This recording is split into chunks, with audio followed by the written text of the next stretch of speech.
राजा विक्रमादित्य ने अपने वजीर से कहा, गौरी, आज सुबह जब मैं उठा मेरी तलवार पर खून के छींटे थे, लेकिन मैंने कल रात किसी का खून नहीं किया। यह खून किसका है? यह था वह पल जब सूर्यवंश के महल में एक रहस्य का साया छा गया। विक्रमादित्य एक ऐसा राजा था जिसका नाम तीनों लोकों में गूंजता था, एक योद्धा जिसकी तलवार से दुश्मन के सपने भी कांप उठते थे, एक राजा जिसका दिल अपनी प्रजा के लिए धड़कता था, और एक इंसान जो इंसाफ को अपना धर्म मानता था। उसका राज्य सूर्यवंश एक स्वर्ग था जहां हर घर में अन्न भरा था, हर चेहरे पर मुस्कान थी और हर दिल में सुकून। उसका रूप इतना सुंदर था कि लोग कहते थे कि सूर्य देव ने अपनी रोशनी उसके चेहरे पर छोड़ दी है। उसकी पत्नी रानी चंद्रिका उसकी शक्ति थी, एक ऐसी औरत जिसका दिल शुद्ध सोना था, जिसकी आंखें सच और झूठ के बीच का फर्क पहचान लेती थी, और जिसका मन इतना पवित्र था कि देवता भी उसकी बात सुनते थे। लेकिन उस सुबह जब विक्रमादित्य ने अपनी तलवार पर वो लाल छींटे देखे, उसका दिल धड़क गया। उसने अपने हाथों से तलवार को छुआ। खून अभी ताजा था, गर्म था, जैसे अभी अभी किसी के दिल से निकला हो। उसने वजीर गौरी को बुलाया और बोला, गौरी, ये क्या राज है?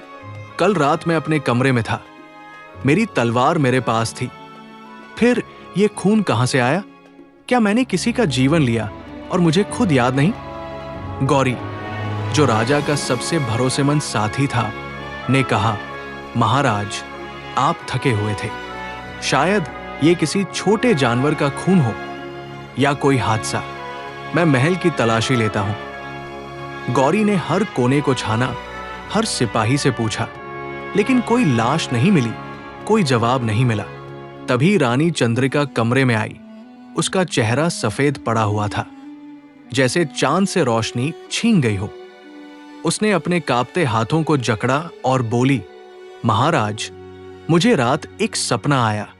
एक काला राक्षस आपके सिंहासन पर बैठा था, उसके हाथों में आपकी तलवार थी, और उसने एक मासूम का गला काट दिया। खून के छींटे उड़ रहे थे और वो राक्षस हंस रहा था। फिर एक आवाज आई, विक्रम, तेरा इंसाफ तुझे बचा सकता है, वरना तेरा राज्य डूब जाएगा। विक्रमादित्य ने तलवार को गौर से देखा। उसका दिल बोल रहा था कि ये कोई आम बात नहीं है। उसने चंद्रिका की आंखों में देखा और बोला, रानी, ये सपना कोई वहम नहीं, ये एक संकेत है। अगर मेरी वजह से किसी का खून बहा तो मुझे उसकी सजा मिलनी चाहिए। हम महर्षि वशिष्ठ के पास जाएंगे। चंद्रिका ने उसका हाथ पकड़ा, उसकी आंखों में आंसू थे, और बोली, महाराज, ये आपकी परीक्षा हो सकती है। अगर हमने सच नहीं ढूंढा तो न सिर्फ हम बल्कि पूरी प्रजा भी इसकी कीमत चुकाएगी।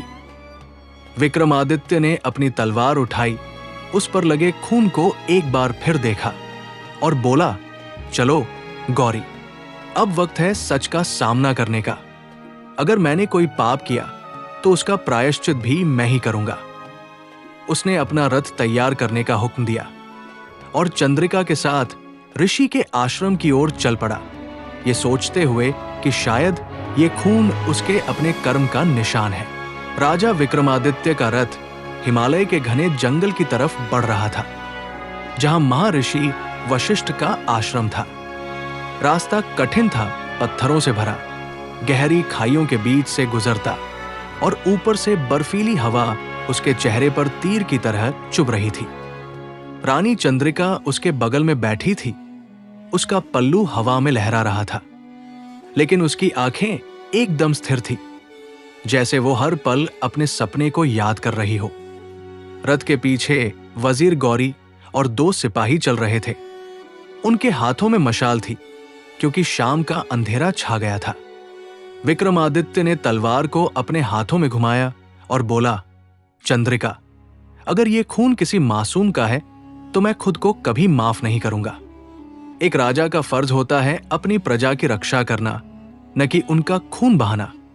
चंद्रिका ने उसकी तरफ देखा। उसकी आवाज में एक अजब सा विश्वास था। और बोली, महाराज, आपके हाथों से कोई पाप नहीं हुआ। ये कोई देवता या राक्षस है जो हमें चेतावनी दे रहा है। विक्रमादित्य ने पुलिया के टूटे हिस्से को देखा और फिर एक फैसला लिया। उसने अपने घोड़े को रथ से अलग किया और बोला, हम पैदल जाएंगे। ऋषि वशिष्ठ के पास जवाब होगा। रात के अंधेरे में वे तीनों जंगल में उतर गए। चारों तरफ सनसनाती हवा और जानवरों की आवाजें थी। एक जगह उन्हें एक पुराना मंदिर दिखा जिसकी दीवारों पर अनोखी मूर्तियां खुदी थी। एक राक्षस जो तलवार से खून पी रहा था और एक देवता जो उसे रोक रहा था। चंद्रिका ने मूर्तियों को छुआ और बोली, महाराज, ये मंदिर कोई साधारण नहीं, ये शायद एक पुरानी कथा का हिस्सा है। तभी मंदिर के अंदर से एक रोशनी निकली और एक बूढ़ा साधु बाहर आया। उसके हाथों में एक माला थी और उसकी आंखें बंद थी। उसने बोला, विक्रमादित्य, तुझे यहां क्यों बुलाया गया? क्या तू जानता है, तेरी तलवार पर जो खून है वो तेरा नहीं बल्कि एक श्राप का निशान है। विक्रमादित्य ने तलवार साधु के सामने रखी और बोला, बाबा, ये श्राप किसका है? मैं अपनी प्रजा के लिए जान दे सकता हूं, लेकिन ये राज मुझे बताओ। साधु ने आंखें खोली। उनमें एक आग सी जल रही थी और बोला, ये खून एक मासूम का है जो तेरे राज्य में मारा गया, लेकिन तूने उसे नहीं मारा। तेरी गलती यह है कि तूने उसकी चीख नहीं सुनी। अब तुझे एक सफर पर जाना होगा, यमराज के द्वार तक। वहां तुझे सच मिलेगा और वहां तेरा इंसाफ तुझे बचा सकता है। विक्रमादित्य का दिल धड़क गया, लेकिन उसने अपनी हिम्मत संभाली और बोला, बाबा, मुझे रास्ता दिखाओ। मैं यमराज से भी लड़ लूंगा, लेकिन अपने राज्य को नहीं डूबने दूंगा। साधु ने एक छोटी सी डिब्बी दी और बोला, इसमें एक मंत्र है। जब वक्त आए इसे पढ़ना, वरना तेरा सफर अधूरा रह जाएगा। राजा विक्रमादित्य ने साधु की डिब्बी हाथ में ली। उसका वजन उसके दिल पर एक बोझ की तरह महसूस हुआ। वो मंदिर के बाहर खड़ा था। रानी चंद्रिका और वजीर गौरी उसके साथ थे, लेकिन उन तीनों के चेहरों पर एक सवाल था, यमराज के द्वार तक का सफर कैसे होगा? अंधेरा अब और घना हो चुका था। जंगल में सिर्फ झिंगुरों की आवाज थी और दूर कहीं एक भेड़िया रो रहा था। विक्रमादित्य ने डिब्बी को खोला। उसमें एक पत्ता था जिसमें सोने के रंग से लिखा था, यम का द्वार वहां है जहां जमीन खत्म होती है और मौत शुरू होती है। अपने इंसाफ को साथ ले चल, वरना लौटना न होगा। उसने पत्ता चंद्रिका को दिखाया और उसकी आंखों में एक चमक आई। उसने बोला, महाराज, ये मंत्र नहीं, ये एक रहस्य है। हमें जमीन के उस किनारे तक जाना होगा जहां मौत का राज है। गौरी ने सर खुजाया और बोला, रानी, ये कोई पहेली है। जमीन का किनारा मतलब क्या? क्या हमें किसी समुंदर के पास जाना है?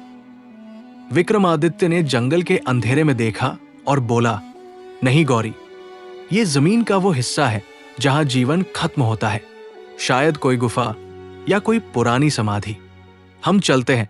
तीनों ने मंदिर के पीछे एक पतली सी पगडंडी देखी जो नीचे की तरफ जाती थी। वे पैदल चलने लगे। विक्रमादित्य के हाथों में तलवार थी, चंद्रिका के हाथों में साधु की डिब्बी और गौरी के हाथों में मशाल। रास्ता एकदम तीखा था, पत्थर बरसते थे और एक बार तो चंद्रिका का पैर फिसला, लेकिन विक्रमादित्य ने उसे पकड़ लिया। उसने चंद्रिका की आंखों में देखा और बोला, रानी, अगर मुझे कुछ हो जाए तो सूर्यवंश को संभालना। यह सफर मेरा है, लेकिन तुम मेरी हिम्मत हो। चंद्रिका ने मुस्कुरा कर कहा, महाराज, हम साथ हैं और साथ रहेंगे। घंटों तक चलते रहे और आखिर में उन्हें एक बड़ी सी गुफा दिखी। गुफा का मुंह एक बड़े पत्थर से बंद था जिसमें एक पुराना लिखावट था, यहां वह आता है जो अपने पाप का बोझ लेकर मौत से सामना करता है। विक्रमादित्य ने तलवार से पत्थर को छुआ और वो अपने आप खिसक गया। अंदर एक लंबी सुरंग थी जिसकी दीवारों पर खून के दाग थे और हवा में एक बदबू थी जो दिल को दबा देती थी। सुरंग के अंदर चलते हुए उन्हें एक आवाज सुनाई दी, विक्रम तू आया, लेकिन क्या तू तैयार है? यह आवाज इतनी भयानक थी कि गौरी के हाथों से मशाल गिरते गिरते बची। विक्रमादित्य ने आवाज की तरफ देखा और बोला, मैं तैयार हूं। अगर मैंने कोई पाप किया तो उसकी सजा भी भोग लूंगा। सुरंग के आखिर में एक बड़ा सा कमरा था, जहां एक काला पत्थर का सिंहासन था। उस पर एक अजीब सा जीव बैठा था। उसका चेहरा आधा राक्षस जैसा, आधा इंसान जैसा, और उसके हाथों में एक भारी तलवार थी। उसने बोला, मैं यमराज का द्वारपाल हूं, कालमुख।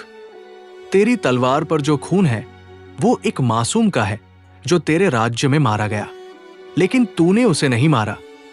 तेरी गलती यह है कि तू अपने इंसाफ से आंख मूंद बैठा था।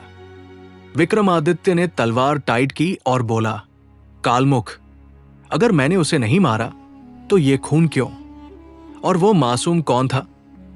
कालमुख ने एक ठंडी हंसी हंसकर कहा, वो मासूम तेरा अपना बेटा था।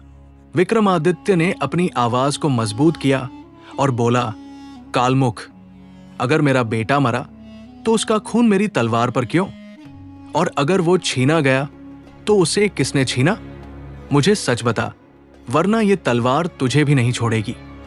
कालमुख ने एक ठंडी हंसी हंसकर कहा, विक्रम, तेरी हिम्मत अच्छी है, लेकिन तेरा घमंड तुझे अंधा बना देता है। तेरा बेटा जिंदा है, लेकिन वो अब तेरे राज्य का हिस्सा नहीं। 1 साल पहले जब तू युद्ध पर गया था, तेरी पत्नी ने एक बेटा जना था, लेकिन उस रात एक राक्षस ने उसे चुरा लिया और तूने कभी उसकी तलाश नहीं की। तेरी गलती ये नहीं कि तूने उसे मारा, बल्कि ये कि तूने उसे भुला दिया। चंद्रिका ने अपने हाथों से मुंह दबाया, उसकी चीख आंसुओं में डूब गई और बोली, महाराज, मुझे याद है वह रात। मैं बेहोश हो गई थी और जब आंख खुली मेरा बेटा मेरे पास नहीं था। मैंने कहा था कि उसे ढूंढो, लेकिन आप युद्ध से थक कर लौटे थे और बोले, चंद्रिका, शायद ये हमारा भाग्य है। मैं चुप रही, लेकिन मेरा दिल कभी नहीं माना। विक्रमादित्य का सर शर्म से झुक गया। उसने अपनी तलवार को जमीन पर रखा और बोला, कालमुख, मैंने अपने बेटे को भुलाया, ये सच है, लेकिन अब मुझे उसे वापस चाहिए। बता, वो कहाँ है? कालमुख ने सिंहासन से उतरकर एक काला दरवाजा दिखाया जो गुफा की दीवार में था और बोला, यह दरवाजा यमराज के लोक तक जाता है। तेरा बेटा वहां है, लेकिन उसे वापस लाने के लिए तुझे अपना इंसाफ साबित करना होगा। एक परीक्षा है, अगर तू हार गया तो तेरा बेटा और तेरा राज्य दोनों खत्म हो जाएंगे। विक्रमादित्य ने चंद्रिका की तरफ देखा। उसकी आंखों में एक नई उम्मीद जगी थी और बोला, रानी, मैं अपने बेटे को वापस लाऊंगा, चाहे मुझे यमराज से लड़ना पड़े। चंद्रिका ने उसका हाथ पकड़ा और बोली, महाराज, मैं भी साथ चलूंगी। वो मेरा बेटा है और मैं उसे अकेला नहीं छोड़ूंगी। गौरी ने आगे बढ़कर कहा, महाराज, मैं भी साथ हूं। ये सफर आपका अकेला नहीं। कालमुख ने उन तीनों को देखा और बोला, ठीक है, लेकिन याद रखो, यमराज के लोक में वक्त अलग है। 1 घंटा वहां, 1 साल यहां। अगर तुम लौट न सके तो सूर्यवंश का अंत हो जाएगा। उसने दरवाजे पर हाथ रखा और वो खुल गया। अंदर एक रोशनी थी, लेकिन उसके पीछे एक अंधेरा जो आंखों को छेद रहा था। विक्रमादित्य ने तलवार उठाई, चंद्रिका ने डिब्बी को अपने दिल से लगाया और गौरी ने मशाल को मजबूत पकड़ा। तीनों ने एक साथ कदम बढ़ाया और दरवाजा बंद हो गया। अंदर एक अलग ही दुनिया थी। जमीन पर काले पत्थर, आसमान में लाल बादल, हवा में एक सिसकारी थी और हर सांस के साथ एक ठंडक दिल तक उतर रही थी। विक्रमादित्य ने अपनी तलवार को मजबूत पकड़ा। उसका दिल धड़क रहा था, लेकिन उसकी आंखों में एक जुनून था, अपने बेटे को वापस लाने का जुनून। चंद्रिका के हाथों में साधु की डिब्बी थी। उसने उसे अपने दिल से लगाया और बोली, महाराज, मुझे लगता है ये डिब्बी हमें रास्ता दिखाएगी। गौरी ने मशाल को ऊपर किया लेकिन उसकी रोशनी सिर्फ कुछ कदम तक ही जा पाई। उसके आगे अंधेरा एक दीवार की तरह खड़ा था। सामने वो बड़ा द्वार था जिसके ऊपर लिखा था, यहां इंसाफ की तलवार चलती है। द्वार के दोनों तरफ दो बड़े राक्षस खड़े थे। उनके हाथों में लोहे की जंजीरें थी और उनकी आंखें लाल थी जैसे आग के गोले। एक राक्षस ने आवाज लगाई, विक्रमादित्य, तू जिंदा इंसान है, यहां क्यों आया? ये मौत का लोक है, यहां जीवन का कोई काम नहीं। विक्रमादित्य ने तलवार आगे करके बोला, मैं अपने बेटे के लिए आया हूं। अगर वो यहां है तो मुझे उसे वापस ले जाना है। दूसरे राक्षस ने हंसकर कहा, तेरा बेटा यमराज के पास है, लेकिन उसे वापस लेने के लिए तुझे 3 परीक्षाएं देनी होंगी। हार गया तो तेरा बेटा और तेरा राज्य दोनों खत्म। चंद्रिका ने आगे बढ़कर बोला, हम तीनों साथ हैं, जो परीक्षा है हम साथ देंगे। राक्षस ने एक ठंडी नजर से उन्हें देखा और बोला, ठीक है, पहली परीक्षा शुरू होती है। द्वार खुला और अंदर एक बड़ा सा मैदान था जिसमें एक छोटा सा लड़का बैठा था। उसका चेहरा विक्रमादित्य से मिलता था, लेकिन उसकी आंखें खाली थी, जैसे उसकी रूह छीन ली गई हो। विक्रमादित्य ने चीखा, ये मेरा बेटा है। लेकिन जैसे ही वो आगे बढ़ा, एक काली छाया उस लड़के के सामने आई और बोली, रुक विक्रम, ये तेरा बेटा है, लेकिन इसे छू भी नहीं सकता जब तक तू पहली परीक्षा न जीत ले। ये परीक्षा है तेरी हिम्मत की।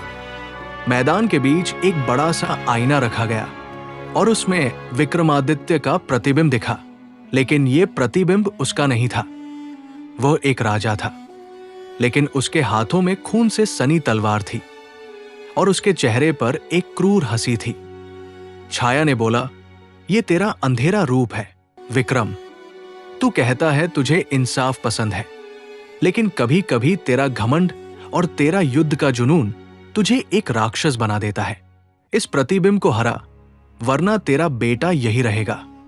राजा विक्रमादित्य ने पहली परीक्षा जीत ली, लेकिन उसका दिल अब भी भारी था। यमराज के लोक के उस मैदान में, जहां काला पत्थर जमीन पर बिछा था और लाल आसमान ऊपर मंडरा रहा था, वो अपने बेटे को देखता रहा। एक छोटा सा लड़का जो उसके जैसा दिखता था, लेकिन उसकी आंखें खाली थी, जैसे उसका जीवन छीन लिया गया हो। रानी चंद्रिका उसके पास खड़ी थी। उसके हाथों में साधु की डिब्बी अब भी थी और उसकी आंखों में आंसू थे, लेकिन एक मजबूत इरादा भी। वजीर गौरी मशाल पकड़े हुए पीछे था। उसका चेहरा पसीने से भीगा था, लेकिन वो चुपचाप अपने राजा के साथ खड़ा रहा। कालमुख, यमराज का द्वारपाल, सिंहासन पर बैठा उन्हें देखता रहा और फिर एक काली छाया फिर से उभरी। उसने बोला, विक्रम, तूने अपने घमंड को हरा दिया, लेकिन अब दूसरी परीक्षा है। ये तेरी विश्वास की परीक्षा है। क्या तू अपने दिल पर भरोसा कर सकता है जब आंखें तुझे धोखा दे रही हों? मैदान के बीच एक नदी उभरी, लेकिन उसका पानी नहीं था, वो खून से भरी थी और उसकी बदबू से दिल घबरा जाता था। नदी के उस पार विक्रमादित्य का बेटा बैठा था, लेकिन उसके साथ एक औरत भी थी। उसका चेहरा चंद्रिका से मिलता था, लेकिन उसकी आंखें सफेद थी और उसने बेटे को अपने बाहों में जकड़ा हुआ था। छाया ने बोला, ये तेरी पत्नी का रूप है विक्रम, लेकिन वो तेरा बेटा वापस नहीं देगी। तुझे नदी पार करनी है, लेकिन ये खून तुझे रोकेगा। अगर तेरा विश्वास कमजोर हुआ तो तू इसमें डूब जाएगा। विक्रमादित्य ने नदी की तरफ देखा। उसका पानी तेजी से बह रहा था और उसमें चीखें गूंज रही थी, जैसे हजारों लोग उसमें मर रहे हों।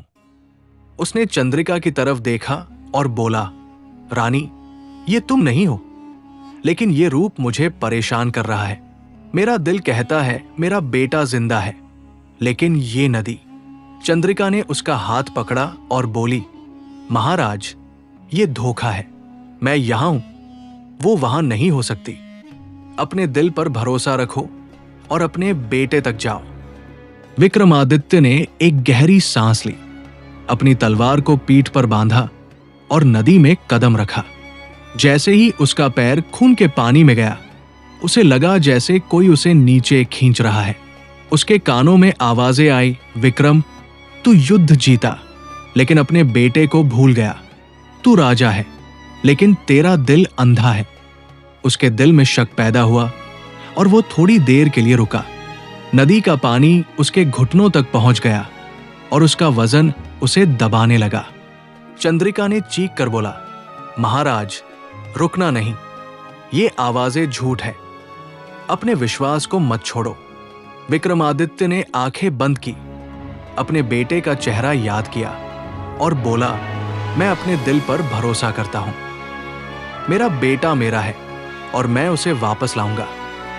उसने एक जोर का कदम आगे बढ़ाया और नदी का पानी धीरे धीरे कम होने लगा।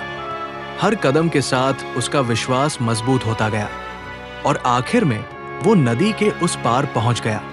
वहां वो औरत खड़ी थी, लेकिन जैसे ही विक्रमादित्य उसके पास गया, वो रूप धुएं में बदल गया और गायब हो गया। उसका बेटा वहां अकेला बैठा था और विक्रमादित्य ने उसे बाहों में उठा लिया।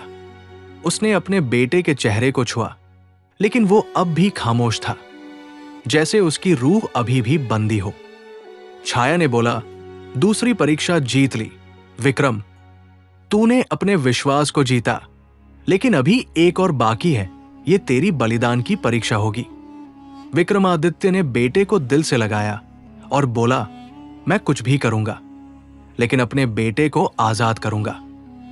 चंद्रिका और गौरी भी नदी पार कर आए और तीनों फिर एक साथ खड़े थे, अगले चुनौती का इंतजार करते हुए। राजा विक्रमादित्य अपने बेटे को बाहों में लिए खड़ा था। उसका दिल धड़क रहा था, लेकिन उसका बेटा अब भी खामोश था। उसकी आंखें खाली थी, उसके चेहरे पर कोई भाव नहीं, जैसे उसकी रूह यमराज के लोक में कैद हो। यमराज के उस काले मैदान में, जहां खून की नदी अब शांत हो चुकी थी, विक्रमादित्य, रानी चंद्रिका और वजीर गौरी तीनों एक नए इम्तिहान के सामने थे। कालमुख, यमराज का द्वारपाल, सिंहासन पर बैठा उन्हें देखता रहा और उसकी काली छाया फिर से उभरी। उसने बोला, विक्रम, तूने हिम्मत और विश्वास की परीक्षा जीत ली, लेकिन अब तीसरी और आखिरी परीक्षा है। ये बलिदान की परीक्षा है। तेरा बेटा जिंदा है, लेकिन उसकी रूह कैद है। उसे आजाद करने के लिए तुझे अपनी जिंदगी का एक हिस्सा देना होगा। विक्रमादित्य ने अपने बेटे को देखा, उसके छोटे हाथों को छुआ और बोला, कालमुख, मैं अपना सब कुछ दे दूंगा। बता, मुझे क्या करना है? छाया ने मैदान के बीच एक बड़ा सा कुंड दिखाया, जिसमें आग जल रही थी, लेकिन वो आग लाल नहीं, काली थी और उसकी लपटें आसमान को छू रही थी। छाया ने बोला, इस आग में तुझे अपना एक हाथ देना होगा। विक्रम, तेरा हाथ जलेगा और उसकी तकलीफ तेरे बेटे की रूह को आजाद करेगी। लेकिन सोच ले, तू एक योद्धा है, तेरी तलवार तेरा हाथ है, बिना हाथ के तू क्या करेगा? चंद्रिका ने चीख कर बोला, नहीं महाराज, ये नहीं हो सकता। मैं अपने बेटे के लिए आपको नहीं खो सकती। उसने विक्रमादित्य का हाथ पकड़ा, उसकी आंखें आंसुओं से भरी थी और बोली, कोई और रास्ता होगा, हमें साधु की डिब्बी इस्तेमाल करनी चाहिए। विक्रमादित्य ने चंद्रिका की आंखों में देखा, उसका दिल टूट रहा था, लेकिन उसने बोला, रानी, एक बाप अपने बेटे के लिए कुछ भी कर सकता है। अगर मेरा हाथ उसे जिंदगी दे सकता है तो ये मेरी खुशी है। गौरी ने आगे बढ़कर कहा, महाराज, मैं आपका हाथ नहीं, अपना हाथ दे दूंगा। आप राजा हैं, सूर्यवंश आपके बिना नहीं चल सकता। विक्रमादित्य ने गौरी के कंधे पर हाथ रखा और बोला, गौरी, ये मेरा बलिदान है, तेरा नहीं। तू मेरा भाई है, लेकिन ये मेरा फर्ज है। जैसे ही उसका हाथ आग के पास गया, एक तेज दर्द उसके शरीर में दौड़ गया और वो चिल्ला पड़ा। आग ने उसका हाथ निगल लिया, उसकी चमड़ी जलने लगी और एक बदबू हवा में फैल गई। चंद्रिका ने अपना मुंह हाथों से दबाया। गौरी की आंखें बंद हो गई, लेकिन विक्रमादित्य रुका नहीं। उसने अपने दिल से बोला, ये दर्द मेरा प्रायश्चित है, मेरा बेटा इसके लायक है। तभी कुंड की आग से एक रोशनी निकली और विक्रमादित्य का बेटा एकदम से रो उठा। उसकी खाली आंखें चमक उठीं, उसके चेहरे पर एक मुस्कान आई और उसने मां कहा। चंद्रिका ने उसे बाहों में भर लिया। उसके आंसू बेटे के चेहरे पर गिर रहे थे। कालमुख ने बोला, तीसरी परीक्षा जीत ली विक्रम, तूने अपने बलिदान से अपने बेटे की रूह वापस लाई, अब तुम लौट सकते हो। विक्रमादित्य का दाहिना हाथ अब जल चुका था, उसकी वजह से वो लड़खड़ा गया, लेकिन चंद्रिका ने उसे संभाला। उसने बोला, रानी, हमारा बेटा वापस आ गया, अब घर चलते हैं। छाया गायब हो गई और कुंड की आग भी शांत हो गई। दरवाजा फिर से खुला, लेकिन अब उनके सामने एक नई चुनौती थी। वापस सूर्यवंश तक का सफर, एक राजा बिना हाथ के, लेकिन दिल में एक नई ताकत के साथ। राजा विक्रमादित्य का दाहिना हाथ अब एक जला हुआ टुकड़ा था, लेकिन उसके दिल में एक सुकून था जो उसने पहले कभी महसूस नहीं किया था। यमराज के लोक के उस काले मैदान में, जहां अब कुंड की आग शांत हो चुकी थी, वो अपने बेटे को चंद्रिका की बाहों में देखता रहा। उसका बेटा अब जिंदा था, उसकी आंखों में चमक थी, उसके चेहरे पर मुस्कान थी और उसकी छोटी सी आवाज मां बोल रही थी। चंद्रिका उसे दिल से लगाए रो रही थी। उसके आंसू खुशी और दर्द का एक अनोखा मिलन थे। वजीर गौरी उनके पास खड़ा था। उसकी मशाल अब भी जल रही थी, लेकिन उसका चेहरा थकान और विस्मय से भरा था। राजा विक्रमादित्य, रानी चंद्रिका और वजीर गौरी जंगल से बाहर निकले और उनके सामने सूर्यवंश का वह मंजर था जो दिल को छेद गया। दूर महल से आग की लपटें उठ रही थी, धुएं का काला साया आसमान को ढाक रहा था और प्रजा की चीखें हवा में गूंज रही थी। विक्रमादित्य का जला हुआ दाहिना हाथ अब भी दर्द कर रहा था, लेकिन उसने अपनी तलवार बाएं हाथ में मजबूत पकड़ी और बोला, रुद्रादित्य, अगर तूने मेरा राज्य जलाया तो मैं तुझे भी जला दूंगा। उसका बेटा चंद्रिका की बाहों में था। उसकी छोटी सी आंखें अब रोशनी से भर चुकी थी, लेकिन वो अभी भी खामोश था, जैसे वो अपने बाप की लड़ाई देख रहा हो। साधु उनके साथ चलता रहा। उसकी माला अब भी उसके हाथों में थी और उसने बोला, विक्रम, ये लड़ाई सिर्फ तलवार से नहीं जीती जाएगी। रुद्रादित्य के पास राक्षसी शक्ति है और उसका दिल नफरत से भरा है। तुझे अपने इंसाफ और प्यार से उसे हराना होगा। विक्रमादित्य ने साधु की तरफ देखा और बोला, बाबा, मेरा हाथ चला गया, लेकिन मेरा दिल अभी जिंदा है। मैं अपने भाई को समझाऊंगा और अगर वो ना माना तो लड़ूंगा। तीनों ने जंगल के उस रास्ते पर कदम बढ़ाया जो सूर्यवंश तक जाता था। रास्ता खतरनाक था। जमीन पर जलते हुए पेड़, हवा में उड़ता धुआं और चारों तरफ मौत का सन्नाटा। जब वे महल के पास पहुंचे तो उन्हें रुद्रादित्य दिखा, एक लंबा काला रूप। उसके हाथों में एक भारी गदा और उसके पीछे एक राक्षसी सेना थी जो प्रजा पर हमला कर रही थी। रुद्रादित्य का चेहरा विक्रमादित्य से मिलता था, लेकिन उसकी आंखें लाल थी और उसका मुंह एक क्रूर हंसी से भर गया था।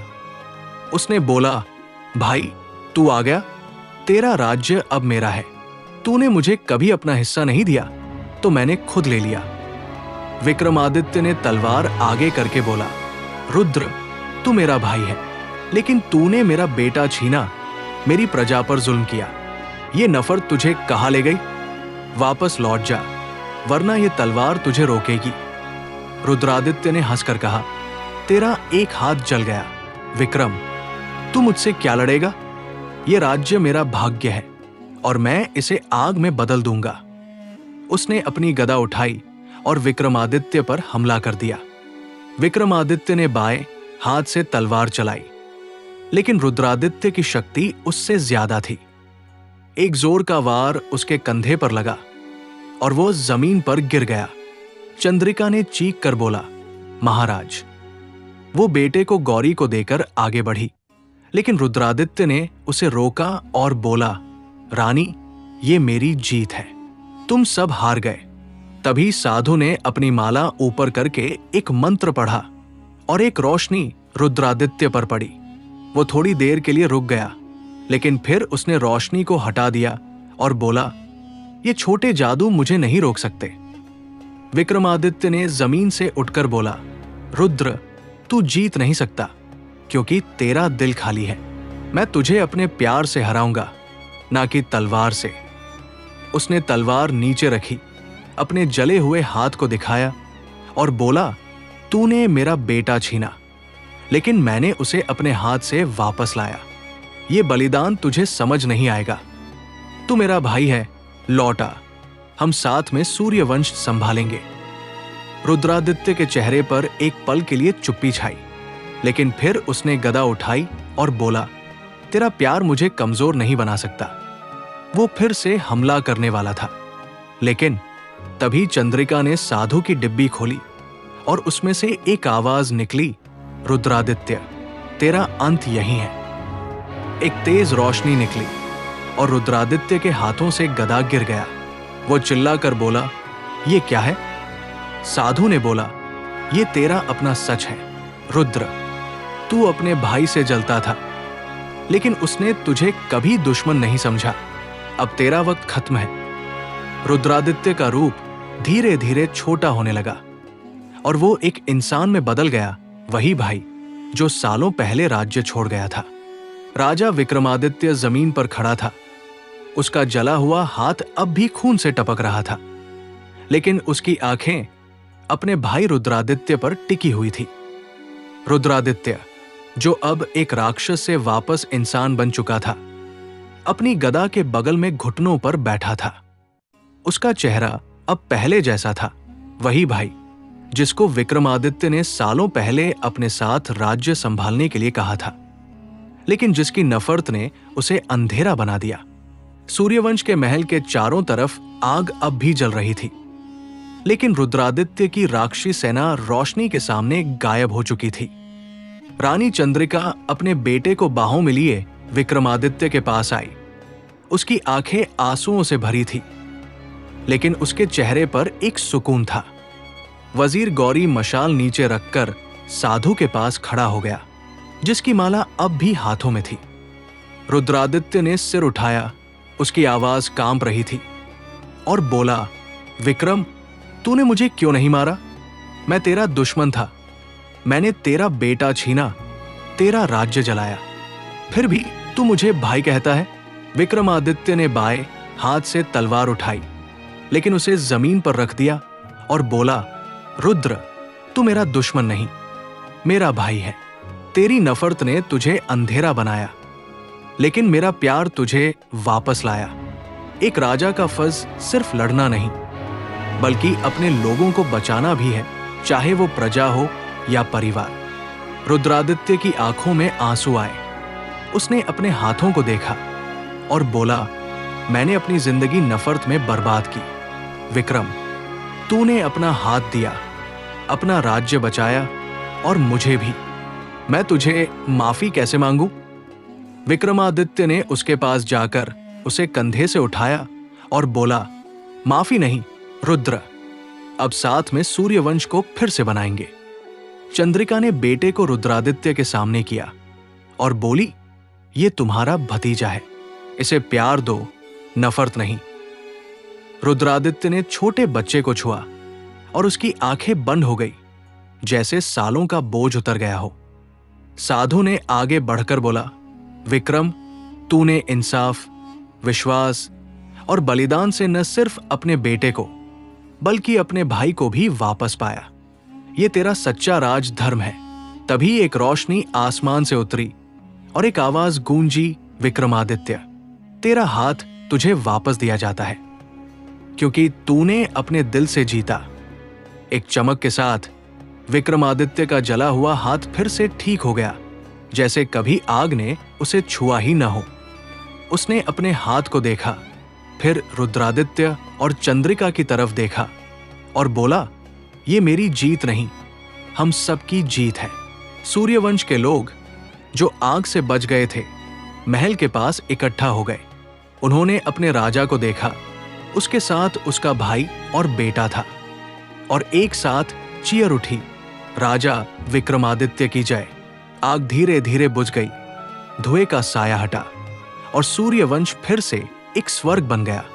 विक्रमादित्य ने रुद्रादित्य को अपने बगल में बैठाया, चंद्रिका ने बेटे को गोद में लिया और गौरी ने प्रजा को संभालने का काम शुरू किया। साधु चुपचाप जंगल में वापस चला गया, लेकिन उसकी आवाज गूंजी, जहां प्यार और इंसाफ है वहां मौत भी हार जाती है।